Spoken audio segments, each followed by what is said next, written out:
Welcome to Your City Connections, where you get to meet entertaining and informative guests. Guests such as an artist with a brush or with a camera, and guest with a violin. City Connections, providing insightful interviews with favorite son Lieutenant Governor Todd Lamb. To city commissioners, the mayor. Interviews with a rodeo queen, to beauty queen, and even a NBA player. Now, join Steve Kime as he discusses another engaging topic on City Connections. Hello and welcome to City Connections. It's good to see you again. Thank you for spending time with us each week as I get to bring a special guest. And I think my special guest, you see him all the time, so you're not going to think, well, he's not so special. Well, he's extra special because of what he does for the Enid community. And my special guest is Mike Cooper. Mike, welcome to the ETN studios. Thanks for having me here, Steve. Appreciate you being here. Always good to be here. And I think folks are familiar to seeing you because you're at our city commission meetings often and providing everybody an update. Let me share with you a little bit about Mike. You may know him as our military liaison, and we'll talk about that role in just a moment. But this is just kind of a rundown of some of the things that Mike's been involved in. And when you hear all of this, you're thinking, man, when did he have time to do other things? Because it's rather impressive. But he began his career, he's just a young pup, kind of like me, you know, with Southwestern Bell. Remember those words, Southwestern Bell, back in the archives? But he began with Southwestern Bell in '74 in Tulsa, Oklahoma, and served in a variety of roles, government relations roles with them.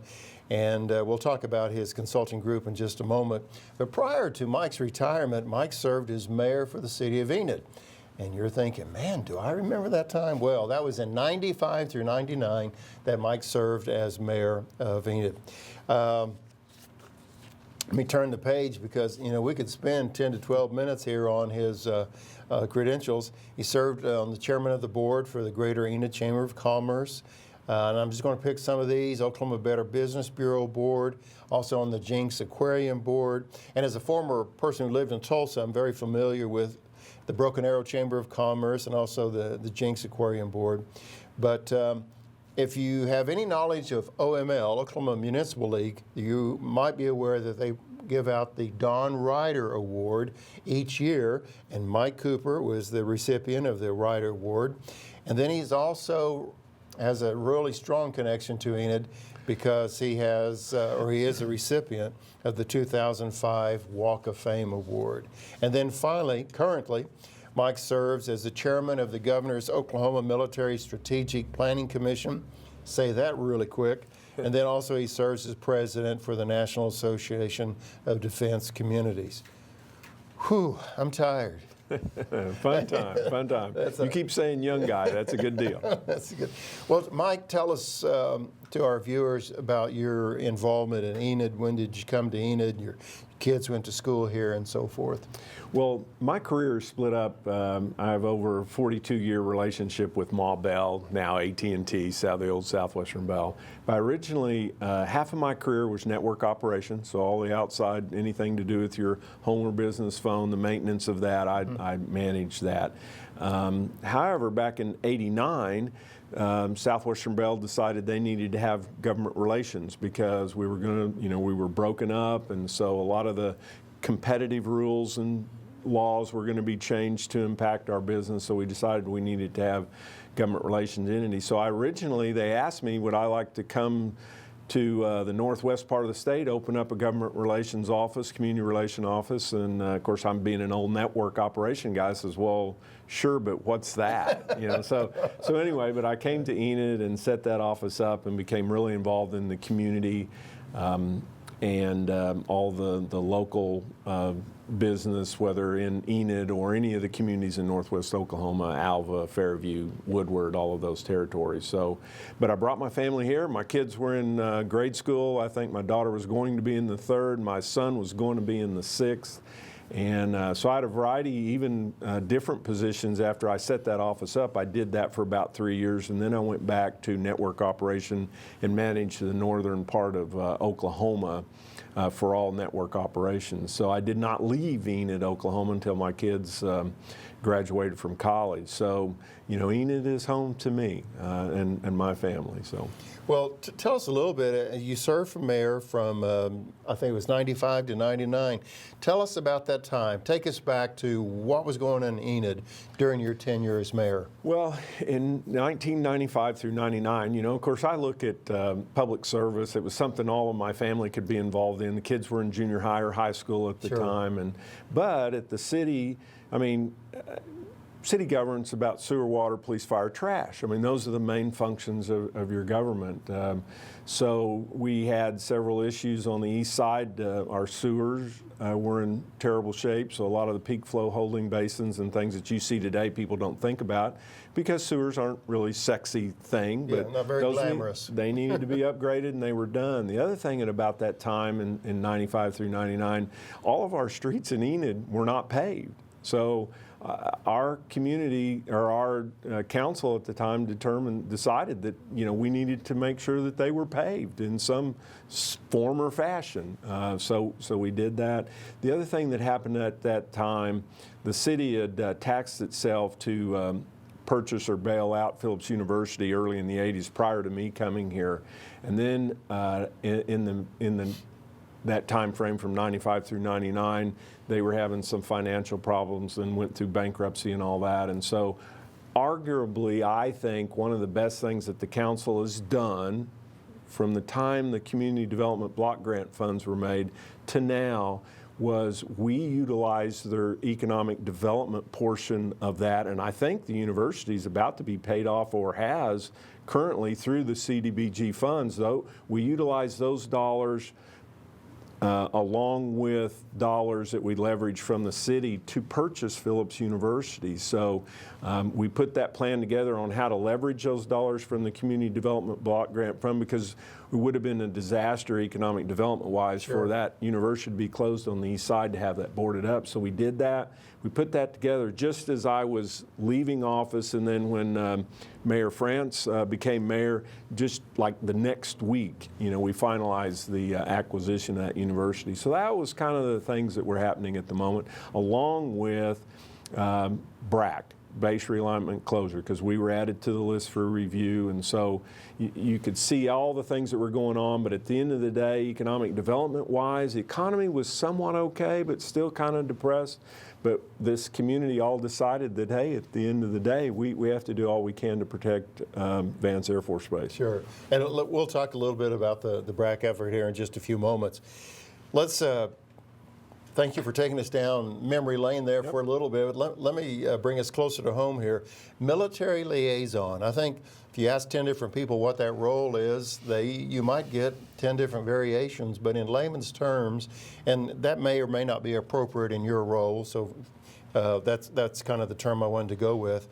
But tell us about your current role, military liaison or not, but tell us about your role, because I do know that you have a straight line to Washington, D.C. and Enid, Oklahoma, and then all points in between, because you represent this community at many meetings and keep us in the know, and also keep that Enid flag high in front of people. So tell us about your current role. Right. Well, Steve, I think one of the best things that our community has done since the early 90s is we became really organized in our protection enhancement effort at Vance Air Force Base. So what I currently do, and the reason that Oklahoma is still one of the only states in the nation that has not had a base closed for many of the BRAC rounds, is because that we are organized, and the things that we do, the community, state, and our congressional delegation are all on the same page of all the things that we do. So what I do, because of my now over 25-year relationship with folks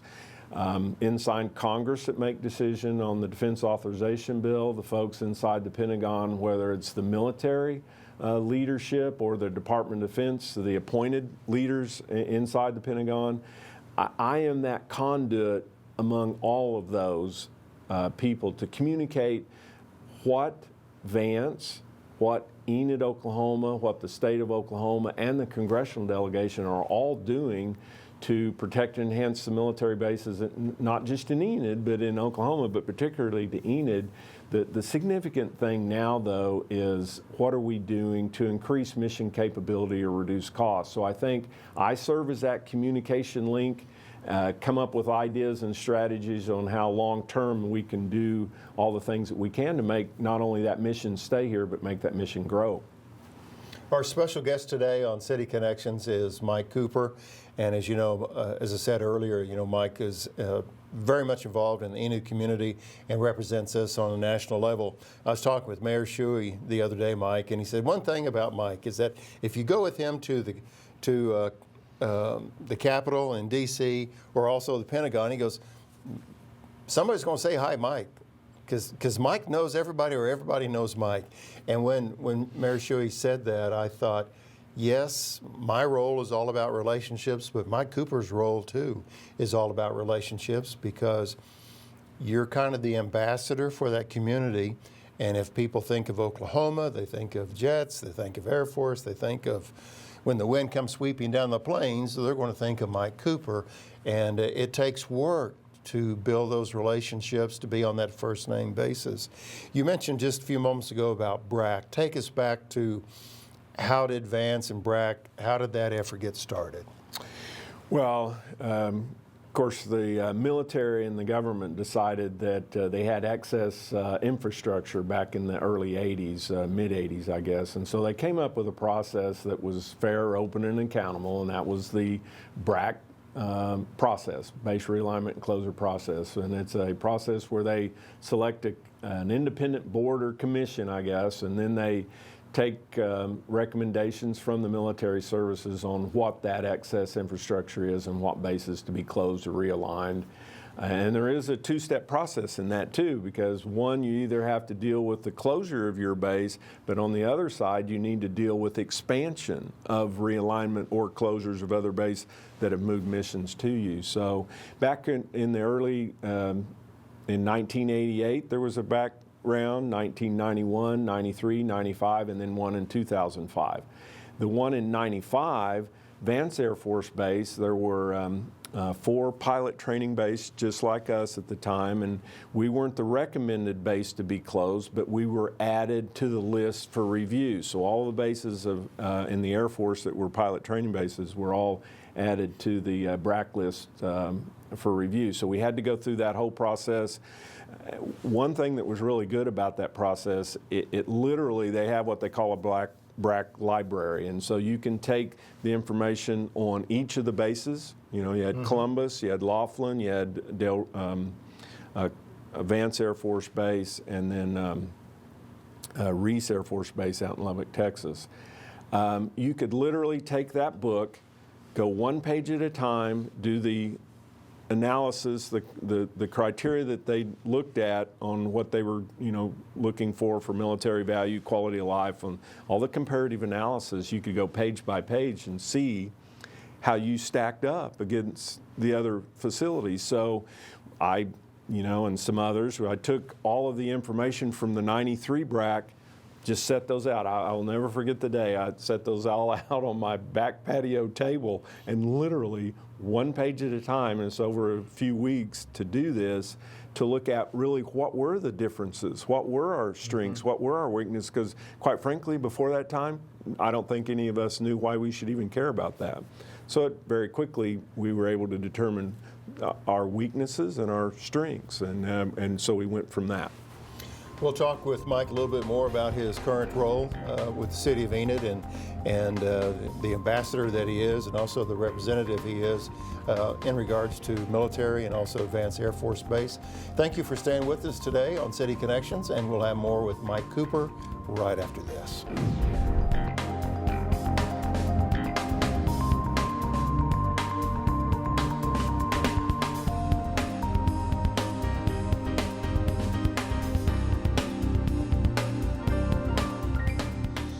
Welcome back to City Connections. You know, I say this often, but I really sincerely appreciate you taking time to visit us here on the Enid Television Network. It is the Enid Community's public access television. And I just have the real honor and real treat for me to meet a variety of individuals that are from Enid, been in Enid, have left Enid, have come back, and the opportunity to visit with 4 Oklahoma governors. Senator Langford has been here, and we have other senators that are coming. So it's a real treat for us to provide this type of programming for you here on the Enid Television Network, which is, again, is Channel 12 and in high definition on 112. I say all that to welcome back Mike Cooper. Mike is the individual that you see oftentimes on our City Commission broadcast, and he's the one that keeps Enid, I would say, in the forefront of the legislators, congressional leaders, and other state leaders and really military leaders about what Enid's all involved in, and Vance Air Force Base as well. We were talking a little bit, Mike, about the liaison role that you have. And in the notes that you helped me with, there was this evolution of effort from protect and enhance to increase mission and reduce costs. I know Woodring went through an extension. I think their runway is up to 8,000 feet now at Woodring, east of town. I know that there is a replacement runway project going on at Vance.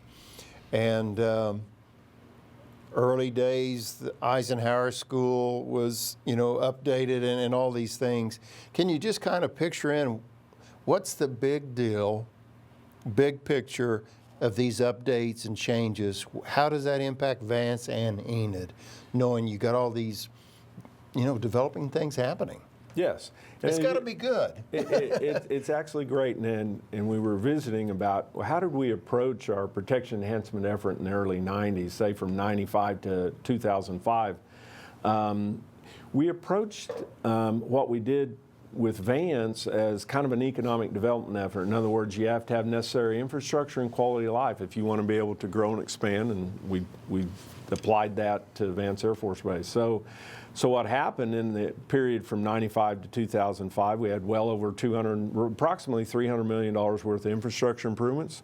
So we go from probably one of the worst rated bases in pilot training on things like ramp, runways, hangars, and things like that, to now you would look at the best of infrastructure. So we work greatly with our congressional delegation to make those things happen. Also, the quality of life inside our community. Things like education, not only public education, but higher ed. That was part of the reason, part of the reason for Phillips University, we need access to 4-year degrees. And then we had regional air service and just the things for people to do. We have great golf courses, just a great quality of life here. Now, however, since 2005, you ramp forward 10 years now, 10 or 11 years to 2016, where our budgets, our defense budgets are going down. So if you're going to be able to stay and grow, you're going to have to be able to increase mission capability and reduce costs. The Woodring Airport expansion, the runway expansion, a classic example. The Air Force came to us about 2.5 years ago and said, hey, if you expand the runway at Woodring Airport out to 8,000 feet, then while we're tearing out the outside runway at Vance, where our T-38s land, then we can land those over there. Of course, I told the Air Force, well, City of Enid, the state of Oklahoma, doesn't just have $15 million to expand a runway for temporary use while you're tearing out a runway. So went to the Pentagon, met with the leaders there, and the air staff did a quick study to see, okay, if Enid expands their runway out to 8,000 feet. Does that help us increase mission, reduce costs? What we have now done is to expand the runway. It's like having a 4th runway at Vance. So now not only the T-38s can do their safety diverts instead of going to Wichita, McConnell Air Force, Tinker, or wherever. They can do those here. They can do certain approaches. I'm not a pilot. I don't know exactly how the Air Force will use it, but it's a 4th runway close to Vance. If they're doing things here that they might normally be doing in the training ranges to the west, maybe it frees up them to do something else. I already know, because we've had planes already landing at Woodring Airport that are, say, coming from across the U.S. somewhere where they're doing training missions or the like. So, excuse me, Mike, isn't the runway extension at Woodring, isn't that equitable to what Reagan Airport in Washington is? We are on the length. Exactly right. If you think about Reagan National Airport, and we've all flown into D.C., if you think of that runway at Woodring is larger than Reagan National Airport. So you can see the Kind of helps put it in perspective. significance of that. And again, if you fly planes, runways are important. So, and in any given day, like particularly this weekend, I think we had 10 to 15 T-38s lined up around the runway. And you can ask Dan Onosorge, our Sure. municipal airport manager, if nothing else, we sell a lot of gas to them. And he gives us in our weekly Monday morning meetings.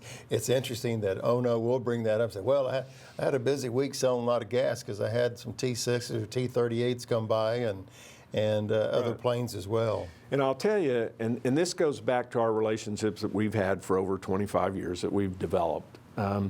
That project, we were able to bring the governor, we convinced her to make it the #1 priority project, so they brought state dollars from the Transportation Department and the Aeronautics Commission. City of Enid put about $3.5–4 million, and also working with Senator Inhofe, he put us in contact with the folks at the FAA, that the FAA even put like $1.5 million into that. So because of our relationships with all these people, knowing that, we do what we say we're going to do, and we are helping our base increase mission, reduce costs. We still pay attention to infrastructure, and again, I would arguably say Enid has the best quality of life out there of anyone. Speaking of Senator Inhofe, Mike, his office in D.C. contacted me here just this week, and he's going to make good on his promise to come to the Enid Television Network studios and do an interview. So we look forward to have Senator Inhofe here in our studio. Mike, oftentimes when I talk to the leadership at Vance, base commanders, or the new ones coming in or the ones leaving, chiefs that are leaving, just a variety of individuals, they say that Enid is one of the most unique bases that they've served in.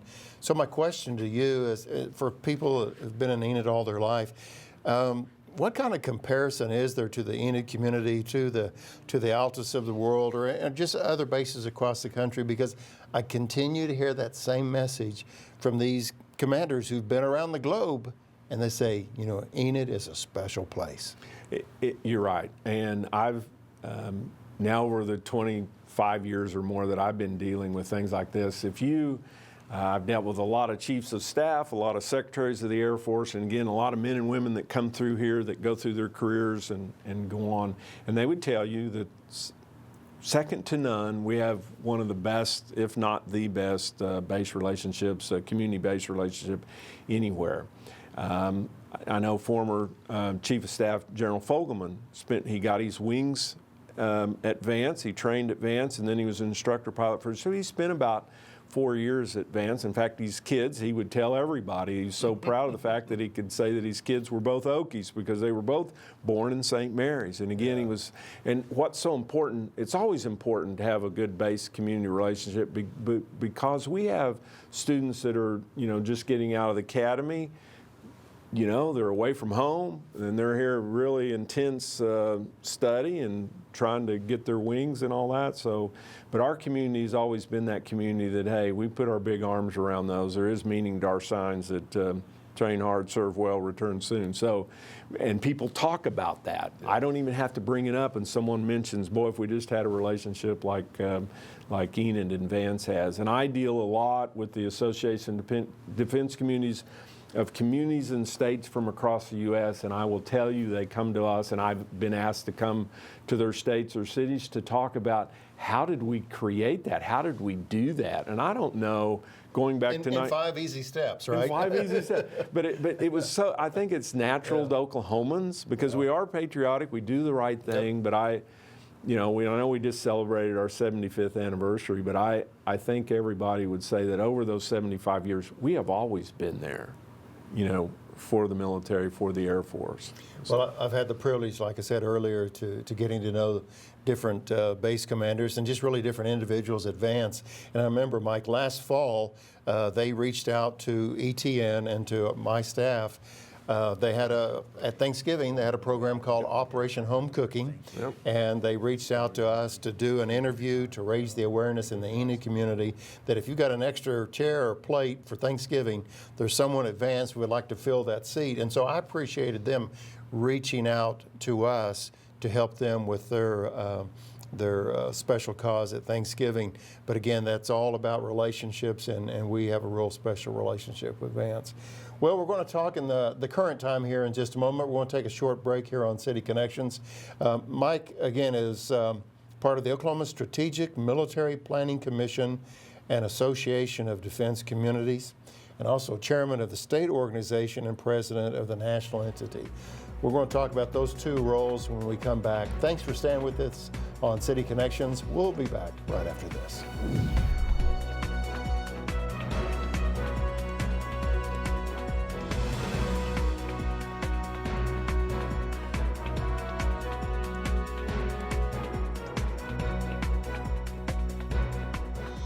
I hope you've enjoyed our edition of City Connections today. It's been very informative and enlightening for me. Our special guest is Mike Cooper. And Mike currently serves as chairman of the Governor's Oklahoma Military Strategic Planning Commission, and that term goes up to 2018. And also some special recognition, you are president of the National Association of Defense Communities, and you were selected or voted in to serve as president 2 times in a row. It hadn't been done before. So tell us a little bit about these 2 roles, Mike, in the time we have left. Strategic Military Planning Commission brings all of the communities. They have someone like myself represent all the 5 military installations in the state, including you have the Adjutant General sits on there. So what we're to do is advise the governor and the legislature about those items. And again, it's moved from infrastructure, quality of life, as we talked about earlier, as how to each entity can increase mission and reduce cost. And again, bring that forward to be able to access dollars from the state, marry them up possibly with dollars from the federal level, and then make those things happen. Like our runway, we've built a hangar at Woodring, we're getting ready to build a pad. So those type of items like that. And the president for the National Association of Defense Communities, that's a long title, but what is that current role? It's similar to the Strategic Military Planning Commission, except that it's the national level. So states and communities come together to look at how they can impact or how things are impacting them from the federal level, defense-wise. The key thing for me is, I think that's very helpful to me, this puts me in constant contact with leaders, not just from the Air Force, but the Army, Navy, Marines, and other entities too, because they need partners. And that's what's great about Oklahoma, that's what's great about myself and Enid, is that the military sees us as a partner. Really though, what they need is they need partners across the U.S. So I'm in constant contact with the undersecretaries of Installation, Environment, and Energy, the chiefs and the secretaries of each of the entities, and then we talk about here's what we're doing, here's where we're going, here's where we need help. And so then we try to spread that out to the other entities across the U.S. And again, a lot of people lean to and look towards Oklahoma as how to do things because of what we do. And that's the place we want to be in. That's exactly right. Mike, thank you for visiting the ETN studios Always today. Good to be here. And it's obvious that we could go on and talk about more things. So you have an open invitation. If something big's coming up or something takes place in D.C. That we need to know about, you have that open invitation to come back and fill us all in. Good deal. Thanks for being here. Always great to be in Enid. Okay, thank you so much. And thank you for joining us on City Connections today. It's been a real privilege to be in your home to share about Mike Cooper and his role here in Enid and what he does for us on a national level. So thank you so much, and we look forward to visiting with you next week on City Connections. Until that time, make it a great day, everyone.